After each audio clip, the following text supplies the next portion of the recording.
Loh, kan makanya gue nulis dulu. Yang jadi kegelisahan gue itu harus menggelitik dulu buat gue. Nah, gue nulis segala macem, gue hafalin, atau di latihan pertama, gue masih baca. Ya, gue undang ke studio gue, penonton acak atau undangan, gue taruh 5, terus gue bacain, oke, gue mau latihan stand up ya untuk show gue dalam 3 bulan.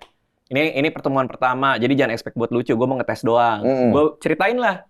Cerita soal pengalaman gua, cerita soal kegelisahan gua. Itu organik dia baru pertama denger tuh. Dia baru pertama dengar, gua baru pertama kali bawain.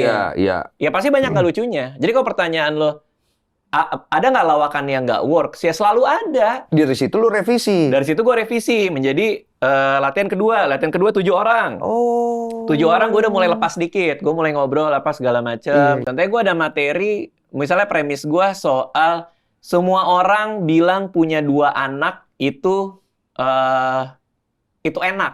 Jadi karena gue pernah ketemu orangnya bilang ke gue, Bang Radit enak banget ya punya 2 anak bisa saling jaga. Nah orang ini salah, karena gue punya 2 anak dan di rumah gue, dari anak gue bangun sampai tidur lagi, mereka saling serang. Anak gue yang bungsu bisa, kakaknya lagi main, tiba-tiba dia datengin, dia liatin, pak, digampar langsung sama dia. Gue marahin kan, nggak boleh kayak gitu sama kakak kamu. Itu pas mereka umur 3 tahun, 4 tahun. Nggak boleh sama kayak gitu sama kakak kamu. Kenapa kamu mau gampar kakak kamu?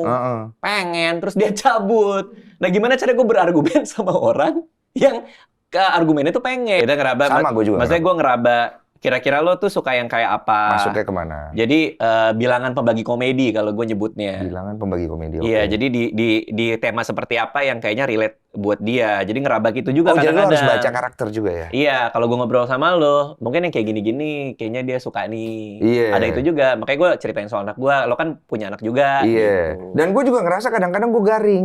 Cuma ketika menyadari kalau kita garing, itu membuat semuanya menjadi lebih lucu gitu loh. Ada orang kan dia nggak mau dibilang garing. Oke. Karena kan ketika dia denial, menolak kalau dia dibilang garing, sebenarnya potensi untuk menjadi lebih lucunya jadi hilang gitu loh. Padahal kan ketika kadang-kadang kita, ya namanya hidup ya kadang-kadang garing ya. Garing itu kan bisa jadi lucu juga gitu. Iya. Kalau di stand up kita namanya bomb sliding. Bomb sliding. Iya.